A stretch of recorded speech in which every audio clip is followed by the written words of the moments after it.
Assalamu alaikum students. In today's lecture we will be discussing the topic of how we can pass the parameter to our super class constructor कि हम किस तरीके से जब super class बनाते हैं और उसका कंस्ट्रक्टर कॉल होता है और हमने जब पैरामीटर पास करना हो तो हम किस तरीके से करते हैं। उसके साथ साथ हम एक और टॉपिक आज की लेक्चर में डिस्कस करेंगे, that is about multiple inheritance, और फिर नेक्स्ट लेक्चर्स में भी हम इसी टॉपिक को आगे कंटिन्यू रखेंगे।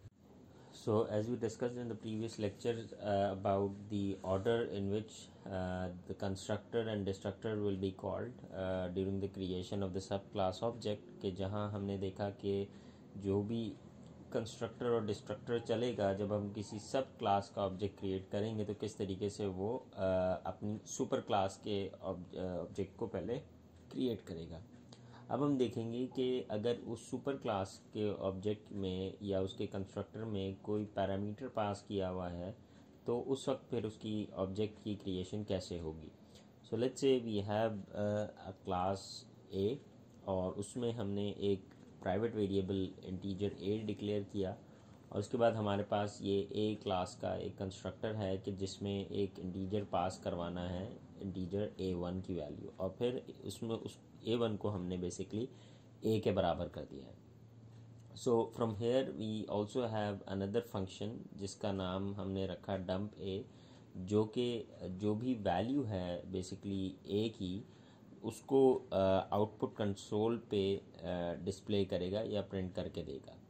सो in next slide we will be discussing कि अब एक और क्लास हम बी कंसिडर करेंगे नेक्स्ट स्लाइड में, और फिर देखेंगे कि जब बी का ऑब्जेक्ट क्रिएट होगा तो जैसे कि हमने बात की कि सुपर क्लास है ए, तो सुपर क्लास को तो एक पैरामीटर की ज़रूरत है, तो किस तरीके से ये एग्जीक्यूशन होगी। So now we will be driving a class with name class B from class A। अब हम यहाँ पे क्लास A से एक और ड्राइव क्लास जो है वो एक्सट्रैक्ट करेंगे या उसके साथ कनेक्ट करेंगे, that is class B। So basically that is why we have written here class B colon public है, और फिर हमने इस क्लास B के अंदर एक और इंटीजर क्लास B का इनिशियलाइज करवाया, इंटीजर B, जिसको हमने यहाँ पे प्राइवेट डेटा मेंबर के तौर पे डिक्लेयर करवाया है। अच्छा, इसके बाद अब हम जो है वो क्लास कंस्ट्रक्टर लिखेंगे, और वी नो के जब हम क्लास कंस्ट्रक्टर लिखेंगे क्लास बी के लिए तो जब भी हम ऑब्जेक्ट क्रिएट करेंगे तो उस वक्त जो सुपर क्लास है जो कि क्लास ए है बेसिकली, उसका जो कंस्ट्रक्टर है वो ऑटोमेटिकली कॉल होगा। तो अब यहाँ पे as we discuss before in the previous lectures as well कि क्लास ए का कंस्ट्रक्टर पहले चलेगा, हालांकि हम बी का ऑब्जेक्ट अगर बनाएंगे तो उस केस में वी नो कि जब क्लास ए का ऑब्जेक्ट पहले बनाया जाएगा तो क्लास ए के कंस्ट्रक्टर में हमने पिछली स्लाइड में देखा उसको एक पैरामीटर रिक्वायर्ड है जिसकी इंटीजर टाइप है। तो यहाँ पे एक क्वेश्चन राइज होता है कि अब हम क्लास ए का जो कंस्ट्रक्टर है जिसको पैरामीटर रिक्वायर्ड है तो हम क्लास बी के कंस्ट्रक्टर को किस तरह डिक्लेयर करेंगे। So that particular declaration for class B will B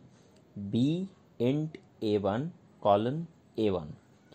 अब यहाँ पे वी नो के जी क्लास कंस्ट्रक्टर जो है it will receive one parameter of type integer and it will basically pass the value to its super class constructor, यानी कि class ए जो है वो उसको एक इंटीजर की ज़रूरत थी और वो इंटीजर जो है वो बेसिकली हमने यहाँ कंस्ट्रक्टर में इस तरीके से पास करना है। अब नेक्स्ट स्लाइड में हम मज़ीद देखेंगे कि अगर वी सपोज़ कि जी क्लास बी को भी जो है वो किसी एलिमेंट की ज़रूरत है तो उस केस में फिर हम क्या करेंगे। अभी हमने यहाँ पे फ़िलहाल देखा कि बी के बाद बी ब्रैकेट इंट a1, अब यहाँ पे जो a1 है उसकी टाइप इंटीजर हमने बता दी, और फिर ये a1 अब बी कंस्ट्रक्टर की रिक्वायरमेंट नहीं थी बल्कि ये ए जो क्लास थी उसके कंस्ट्रक्टर की रिक्वायरमेंट थी कि उसको एक इंटीजर वेरिएबल की ज़रूरत थी। तो इसलिए अब यहाँ पे जो a1 है ए के साथ भी हमने दोबारा यहाँ मेंशन किया है। So now here we will suppose कि जी हमारे पास क्लास बी को भी या क्लास बी के कंस्ट्रक्टर को भी एक एलिमेंट पास करने की ज़रूरत पड़ी, तो उस केस में हमें जो बी है क्लास, उसकी इनिशियलाइजेशन में हमें बेसिकली उसको मॉडिफाई करना पड़ेगा। और जो कंस्ट्रक्टर की डिक्लेरेशन है वो कुछ इस तरह से होगी कि we will write B integer b1 comma integer a1 colon a1। अब यहाँ पे कंपाइलर जो फर्स्ट पैरामीटर है b1 वो क्लास b के लिए रखेगा, और जो दूसरा इंटीजर a1 है उसको क्लास a के लिए पास करवा देगा। जो क्लास a का कंस्ट्रक्टर के लिए a1 की ज़रूरत है, क्योंकि हमने उसको कॉलन a1 लिखा हुआ है। इसका मतलब है जो a1 है वो यहाँ पे क्लास a के लिए है। अब यहाँ पे सीक्वेंस इज़ वेरी इंपॉर्टेंट कि जो पहले एलिमेंट्स हैं वो उसी b क्लास के कंस्ट्रक्टर के लिए यूज़ होंगे, और जो दूसरा कंस्ट्रक्टर है या दूसरे पैरामीटर हैं वो बेसिकली दूसरी जो सुपर क्लास है उसके लिए पास होगा वेरिएबल। तो जो कंप्लीट अगर हम कंसिडर करें कंस्ट्रक्टर की जो अगर हम देखें कि किस तरह वो डिफ़ाइन होगा क्लास बी का कंस्ट्रक्टर, तो we will take the following form कि B integer b1 comma int a1 colon a1, और फिर पैरेंथेसिस के अंदर हमने कंस्ट्रक्टर की जो भी चीज़ें हमने रखनी है यहाँ पे, हमने जो b1 था उसको b के बराबर कर दिया, और b हमने बताया था कि एक प्राइवेट वेरिएबल है जो कि उस क्लास b से बिलोंग करता है। तो यहाँ पे basically b1 parameter is use for initialising the data member b, और जो a1 है it is pass to the constructor of class a, यानी a का जो कंस्ट्रक्टर है उसके लिए हमने यहाँ पे पैरामीटर a1 पास किया है। Okay, so now we will see the same code जो हमने इससे पहले डिस्कस किया था, कि जहाँ पे हमने एक क्लास A और फिर उसके बाद उस क्लास से हमने क्लास B इनहेरिट करवाई। तो अब हम उसको कोड की शक्ल में यहाँ पे देख सकते हैं कि फ़र्स्ट ऑफ ऑल हमने क्लास A के अंदर एक पैरामीटर इंटीजर A जो कि हमने प्राइवेट रखा, और उसके बाद हमने जो क्लास A का जो कंस्ट्रक्टर है उसमें हमने इंट a1 यानी एक पैरामीटर a1 पास किया, और ये पैरामीटर a1 जो है उस कंस्ट्रक्टर के अंदर हमने उसको a के इक्वल कर दिया। उसके बाद लाइन 12 में एज वी कैन सी हमने यहाँ पे एक डम्प a का नाम का एक मेथड बनाया, और उसके अंदर हमने सिंपली जो a की वैल्यू थी उसको सी आउट करवाया आउटपुट स्क्रीन के अंदर। Then what we have done कि हमने क्लास B बनाई और क्लास B को पब्लिकली इनहेरिट करवाया क्लास B से, क्लास B को A से इनहेरिट करवाया, और उसके बाद हमने इंटीजर B एक प्राइवेट B वेरिएबल जो है वो क्लास B के लिए रखा, और उसके बाद हमने जो क्लास B का कंस्ट्रक्टर है बेसिकली यू कैन सी कि ये क्लास B का कंस्ट्रक्टर जो है, अब क्योंकि ये सुपर क्लास भी है यहाँ पे इंक्लूड, तो इसलिए यहाँ ज़रूरी है इसकी डिक्लेरेशन में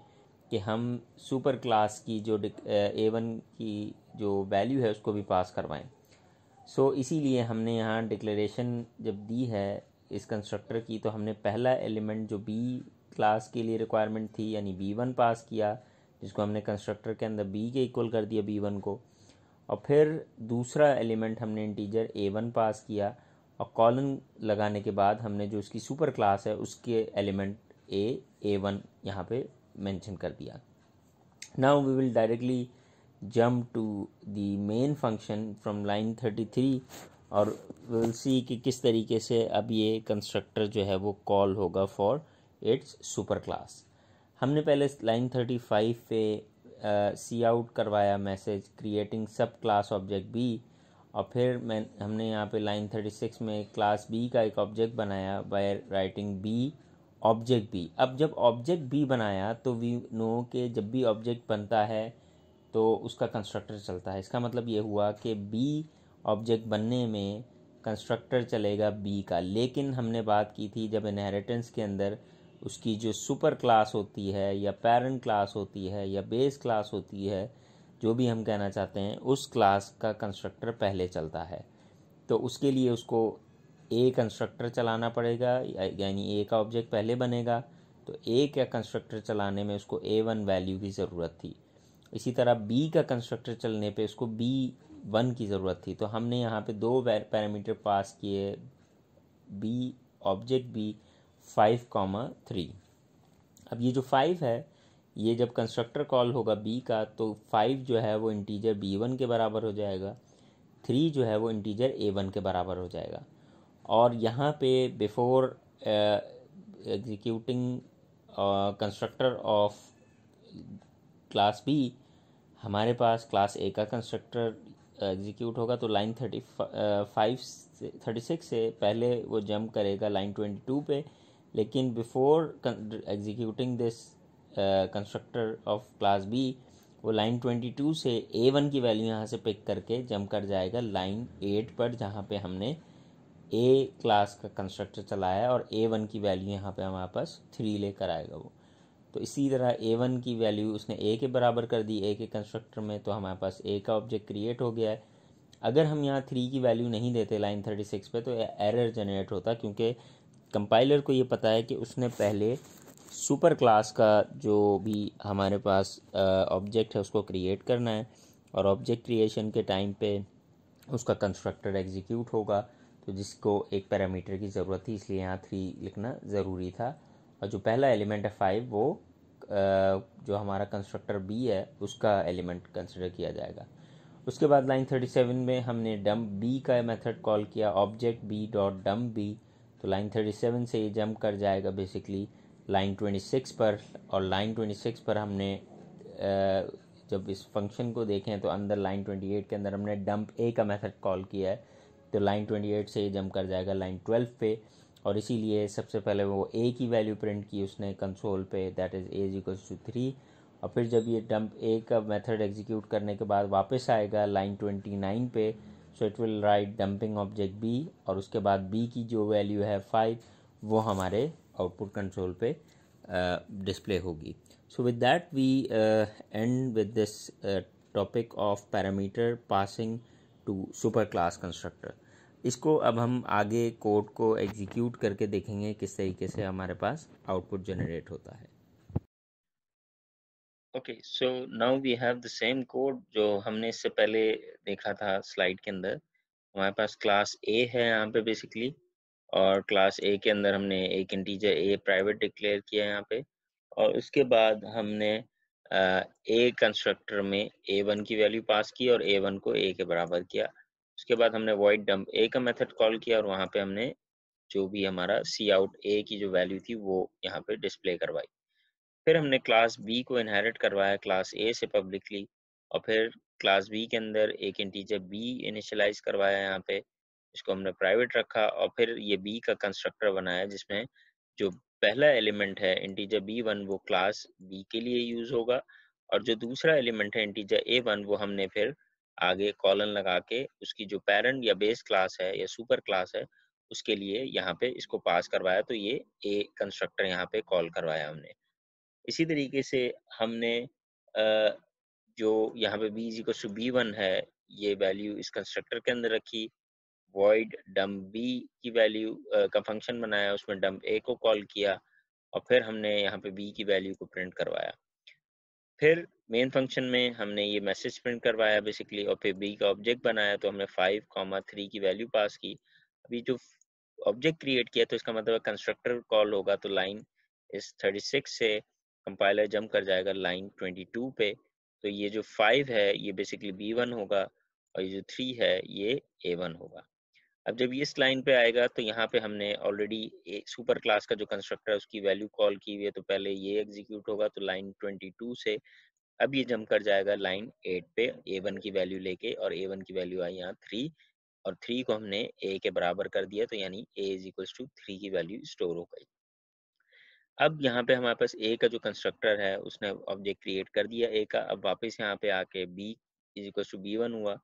और फिर जो है कंपाइलर वापस से लाइन 37 एग्जीक्यूट करने आ जाएगा,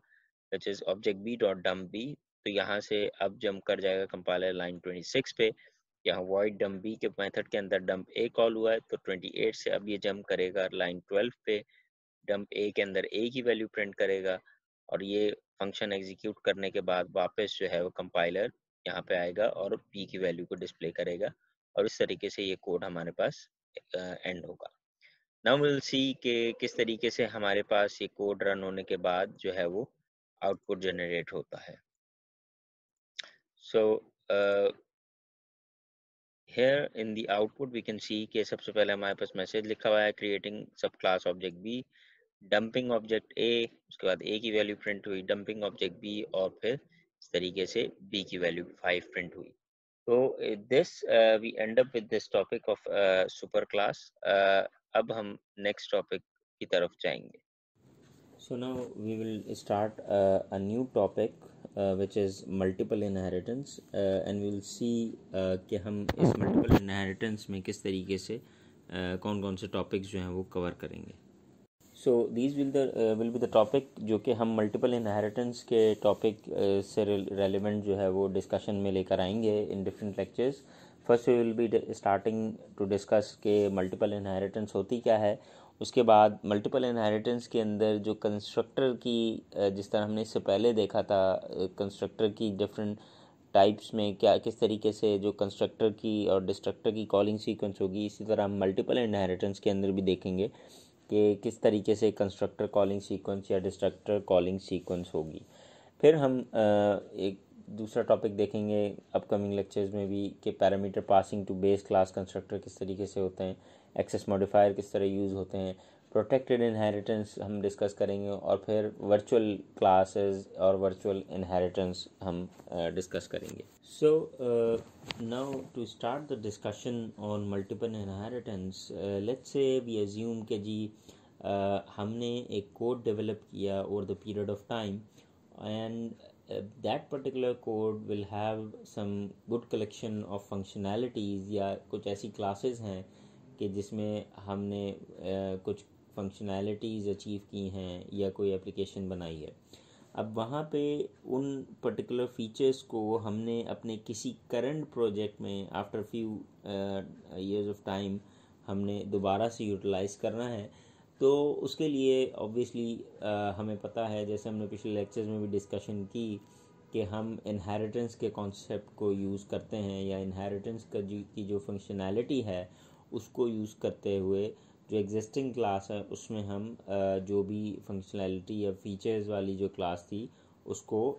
उससे इनहेरिट करवाते हैं। सो इससे पहले हमने देखा कि किस तरीके से हम सिंगल इनहेरिटेंस के टॉपिक के अंदर हम देखा था कि हम एक बेस क्लास होती है हमारे पास और हम उस बेस क्लास के जो फीचर्स हैं या उस बेस क्लास की जो फंक्शनैलिटीज़ हैं उसको ड्राइव क्लासेस के अंदर जो है वो इंक्लूड करवाते हैं by using the concept of single inheritance. अब हम यहाँ कंसिडर करेंगे कि लेट्स से वी अज्यूम कि हमें एक क्लास नहीं बल्कि हमारे पास दो या दो से ज़्यादा different well develop well tested classes हैं कि जिनसे हमने अब एक मज़ीद कोई ड्राइव क्लास बनानी है। तो उस केस में बेसिकली हमारे पास दो एग्जिस्टिंग क्लासेस की फंक्शनैलिटीज़ जो हैं वो एक क्लास की तरफ जा रही होंगी।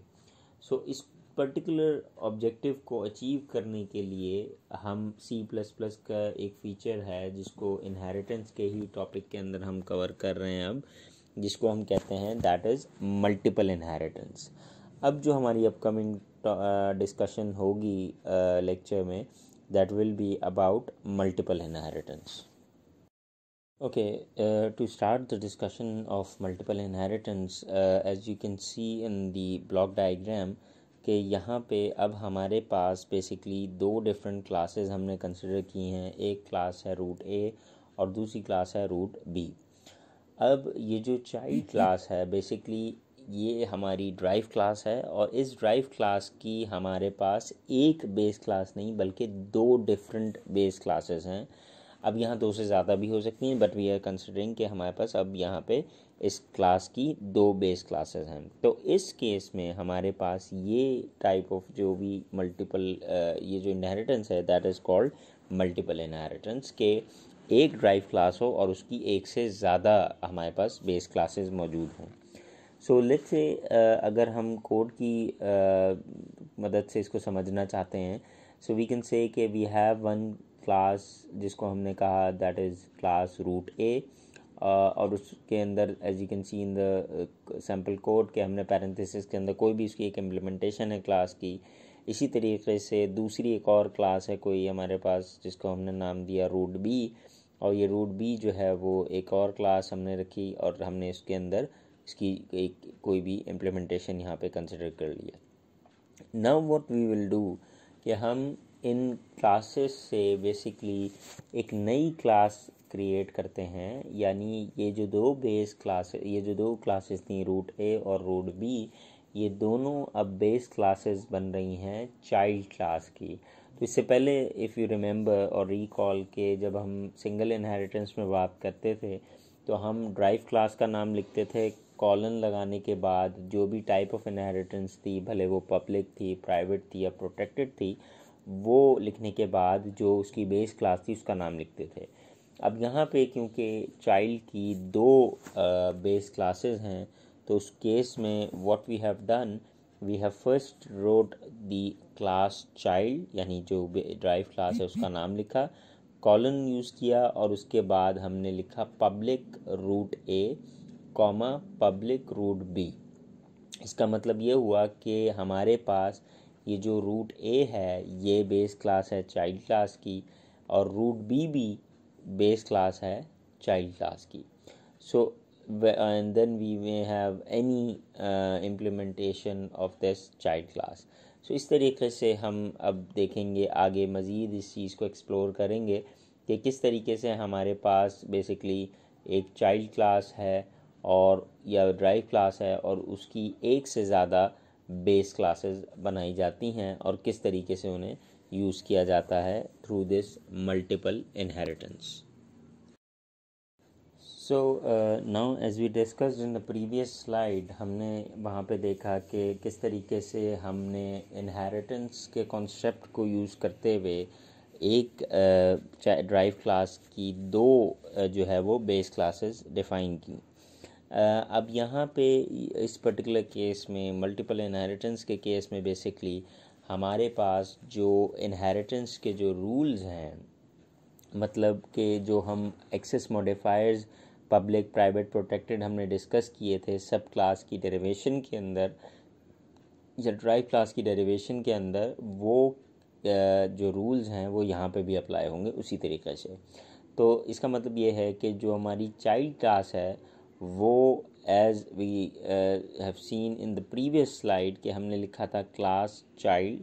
Colon public root A comma public root B. तो इसका मतलब ये हुआ कि रूट ए और रूट बी ये जो 2 बेस क्लासेस हैं एक चाइल्ड क्लास ड्राइव क्लास की,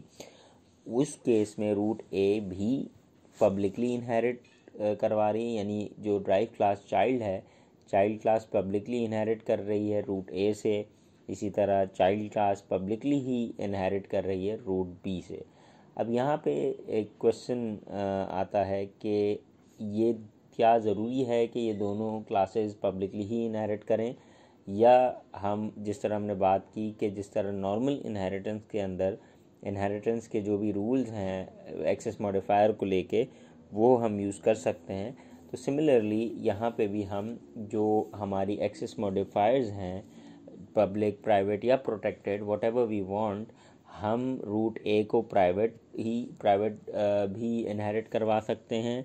और पब्लिकली रूट बी से करवा सकते हैं। So it's on our own choice depending on के हम जो भी विजिबिलिटी जो है उन मेंबर्स की रूट ए और रूट बी के जो मेंबर्स हैं उनकी जो विजिबिलिटी को कंट्रोल करना है ऑफ दी सुपर क्लासेस के वो ड्राइव क्लास में किस तरीके से यूटिलाइज होंगी, उस हिसाब से हम यहाँ पे अपनी जो हमारी रिक्वायरमेंट है उस हिसाब से हम यहाँ पे उसकी एक्सेस मॉडिफायर्स का इस्तेमाल कर सकते हैं।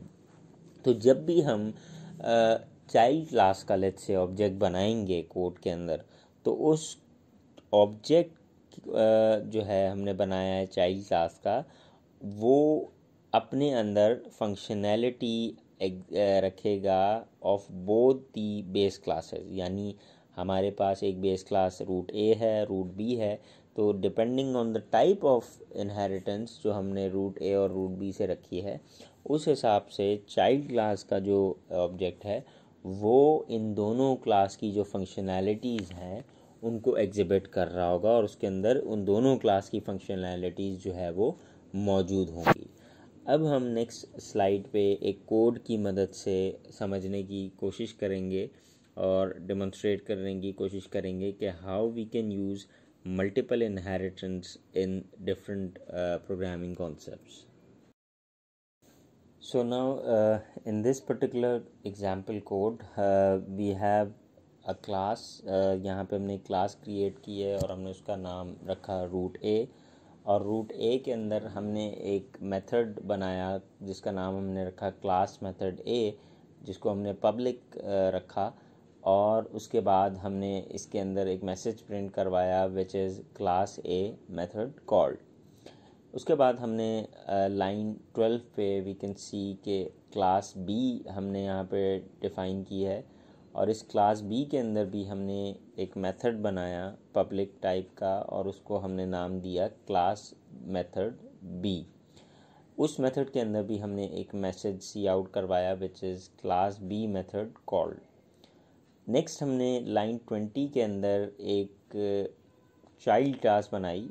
और हमने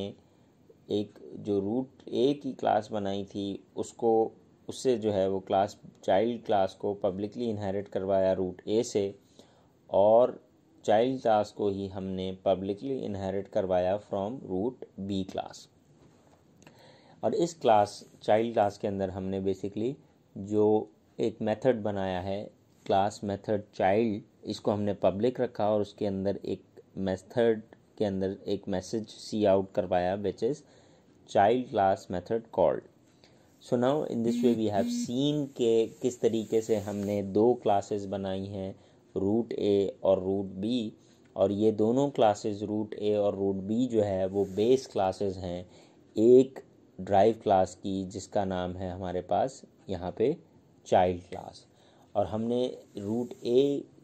को से जो जब इनहेरिट करवाया तो हमने पब्लिकली इनहेरिट करवाया as you can see in line number 20, और इसी तरह रूट बी से भी हमने पब्लिकली इनहेरिट करवाया. Now what we are doing in main function, हमने मेन फंक्शन के अंदर सबसे पहले तो एक मैसेज प्रिंट करवाया स्क्रीन पे लाइन 30 पे which is creating sub class object based on root A and root B classes. यानी अब जो हम ऑब्जेक्ट बनाने लगे हैं वो हमारी ड्राइव क्लास यानी चाइल्ड क्लास का होगा. So what we have done in line 32 कि हमने वहाँ पे चाइल्ड क्लास का ऑब्जेक्ट क्रिएट किया है विद अ स्मॉल सी. अब यहाँ पे as we discuss several times in previous lectures के हम ऑब्जेक्ट का कोई भी नाम रख सकते हैं. उसके बाद हमने लाइन 33 पे बेसिकली यहाँ पे सी आउट करवाया message invoking child class method. यानी अब हम इन्वोक करने लगे हैं जो चाइल्ड क्लास का अपना मेथड था. तो ऑब्जेक्ट का नाम लिखा हमने child dot class method child. तो अब जो है लाइन 34 से compiler will jump to line 23, और वहाँ पे हमने सी आउट करवाया message which is child class method called. उसके बाद कंपाइलर जो है वो जंप कर जाएगा वापस लाइन 35 पे, और वहाँ पे हमने मैसेज सी आउट करवाया इन्वोकिंग रूट ए बेस क्लास मेथड. इसके बाद हमने जो ऑब्जेक्ट है चाइल्ड क्लास का उसके थ्रू बेसिकली जो क्लास मेथड ए है यानी ए क्लास का जो मेथड है उसको कॉल करवाया. नाउ रिमेंबर कि जो क्लास मेथड ए है वो पब्लिक रखा है हमने यहाँ. इसका मतलब ये है कि पब्लिक मेथड जो भी होता है वो उस क्लास के अंदर यूज़ हो सकता है, ड्राइव क्लास के अंदर भी यूज़ हो सकता है, और इसके अलावा वो आउटसाइड द कोड यानी मेन फंक्शन में भी यूज़ हो सकता है। दैट इज़ वाई हम चाइल्ड क्लास का जो ऑब्जेक्ट है उसके साथ क्लास मेथड ए का जो मेथड है उसको कॉल कर पा रहे हैं लाइन 36 के अंदर। So after execution of this line हमारे पास कंपाइलर लाइन 36 से जंप कर जाएगा लाइन नंबर 6 पे, और वहाँ पे वो मैसेज प्रिंट होगा स्क्रीन पे, क्लास ए मेथड कॉल्ड। उसके बाद कंपाइलर इस मेथड को एग्जीक्यूट करने के बाद लाइन 37 पे आएगा और वो मैसेज प्रिंट करेगा invoking root B base class method. और यहाँ पे फिर क्लास का जो हमारे पास नेक्स्ट जो बी क्लास थी उसका मेथड हम कॉल करेंगे थ्रू चाइल्ड ऑब्जेक्ट। तो ये method B class method B जो है वो पब्लिकली डिक्लेयर किया हमने लाइन 14 पे। तो कंपाइलर लाइन 38 से जंप कर जाएगा लाइन 14 पे और 15 पे, और वहाँ पे जो स्क्रीन है आउटपुट वहाँ पे हमें मैसेज प्रिंट होता हुआ या डिस्प्ले होता हुआ नज़र आएगा which is class B method called. So in this way we have seen कि किस तरीके से हमारे पास जो चाइल्ड क्लास का ऑब्जेक्ट है बेस्ड और डिपेंडिंग ऑन कि हमने कौन सी टाइप ऑफ इनहेरिटेंस यूज़ की है, वो अपनी दोनों बेस क्लासेस की जो फंक्शनैलिटीज़ हैं या फीचर्स हैं